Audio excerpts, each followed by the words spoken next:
আল্লাহ সুবহানাহু ওয়া তাআলা পবিত্র কুরআনুল কারীমের মধ্যে 114টি সূরার মধ্যে 103 নম্বর সূরা হচ্ছে সূরাতুল আসর। এই সূরাটি মক্কায় অবতীর্ণ হয়েছে। এই সূরার মধ্যে আয়াত রয়েছে 3টি। আল্লাহ রাব্বুল আলামিন সূরার প্রারম্ভে ওয়াল আসর সময়ের শপথ কেটেছেন। আল্লাহ রাব্বুল আলামিন কেন সময়ের শপথ কাটলেন, সময়ের কেন কসম করলেন? প্রশ্ন আসতে পারে। সময়টা মানুষের দামি একটা পুঁজি। যেই সময়ের মধ্যে মানুষ ভালো কাজ করে এবং মন্দ কাজও করে থাকে, এই সময়টা অনেক দামি। সেজন্য সেই দামি সময়কে আল্লাহ রাব্বুল আলামিন কসম কাটছেন, তিনি শপথ করছেন। আল্লাহ রাব্বুল আলামিন যখন কোনো গুরুত্বপূর্ণ কথা বলেন, গুরুত্বপূর্ণ কথা বলার আগে তিনি কসম কাটেন। চিল্লা বলেন আল্লাহু আকবার। আমরা যদি কোনো রাব্বুল আলামিন যখন কোনো গুরুত্বপূর্ণ কথা বলবেন তখন তিনি কসম কাটেন। সেজন্যই আমাদের গুরুত্ব সহকারে এই আয়াতের তরজমা এবং আল্লাহ তাআলার মেসেজ আমাদেরকে শুনতে হবে। আল্লাহ রাব্বুল আলামিন বলেন সময়ের শপথ, কালের শপথ, আসরের শপথ। ইন্নাল ইনসানা লাফি খুসর, নিশ্চয় মানুষ ক্ষতির মধ্যে ডুবে আছে। আল্লাহ রাব্বুল আলামিন যে সময় মানুষকে দিয়েছেন, এই সময়টা হচ্ছে তরোয়ালের মতো। তরোয়ালের মতো এটাকে যদি আপনি ঠিকভাবে ব্যবহার না করেন তাহলে এটা আপনাকে কেটে ফেলবে। সময় নদীর স্রোতের মতো। সময়টা একবার যদি আপনার জীবন থেকে চলে যায়, দ্বিতীয়বার আপনাকে সেই সময়টা দেওয়া হবে না। সময়ের জন্য আমরা অপেক্ষা করি, কিন্তু সময় কারোর জন্য অপেক্ষা করে না। কথা বলেন ঠিক না বেঠিক?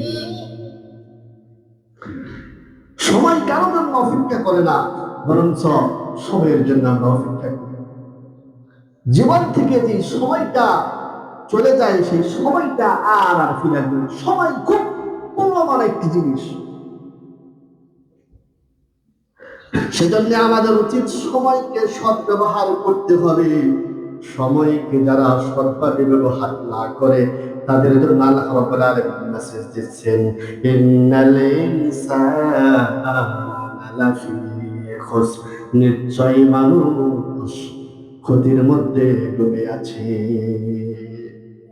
কিন্তু তারা নয়।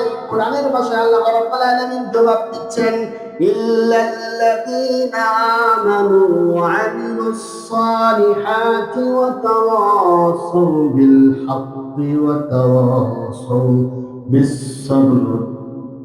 আল্লাহ রাব্বুল আলামিন বলতেছেন,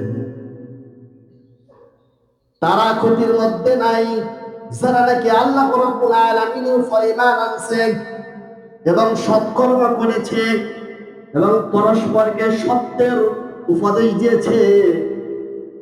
শুধু তাই নয়, পরস্পরকে ধৈর্য ধারণের উপদেশ দিয়েছে। এই চার গুণালা ব্যক্তি তারা ক্ষতি থেকে মুক্তি। চিল্লা বলেন আল্লাহু আকবার।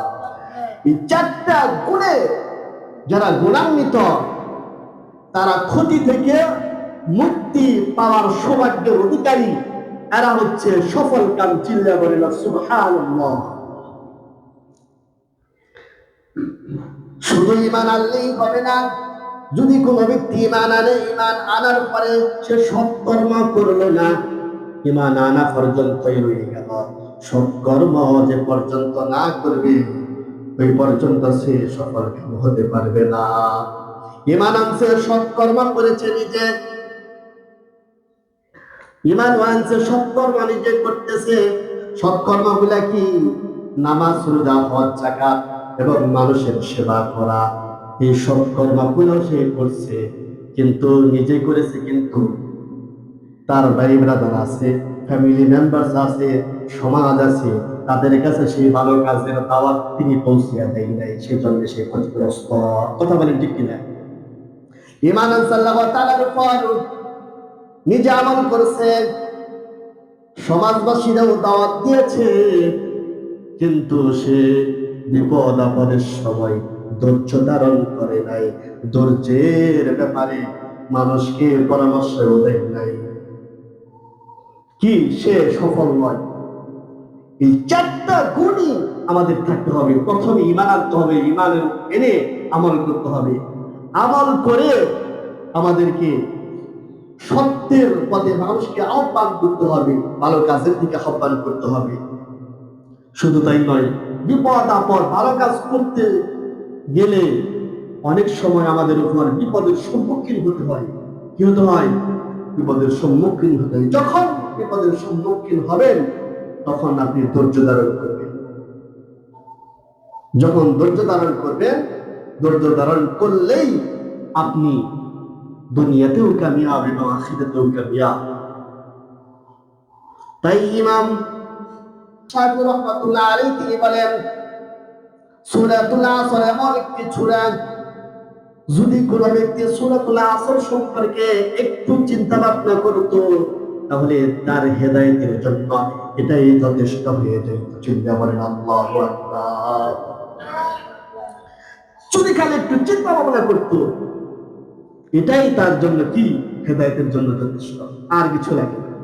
ঈমান আল্লাহ তাআলার উপর আনবে, রিসালাতের উপর ঈমান আনবে, আল্লাহর উপরে সৎকর্ম করবে, নিজের করবে, অপরকে দাওয়াত দিবে, বিপদের সময় ধৈর্য ধারণ করবে, নিজে ধৈর্য ধারণ করবে, অন্যজনকে ধৈর্যের পরামর্শ দিবে।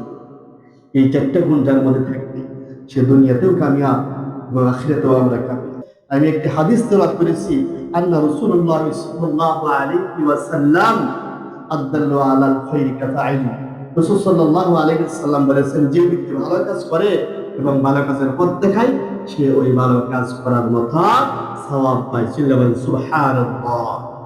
সেজন্য নিজেও ভালো কাজ করবো, অপরকে ভালো কাজ করার জন্য কি আহ্বান করবো। ইনশাআল্লাহ আল্লাহ তাআলা সেই তৌফিক আমাদের সকলকে দান করে, সকলেই বলি আমিন।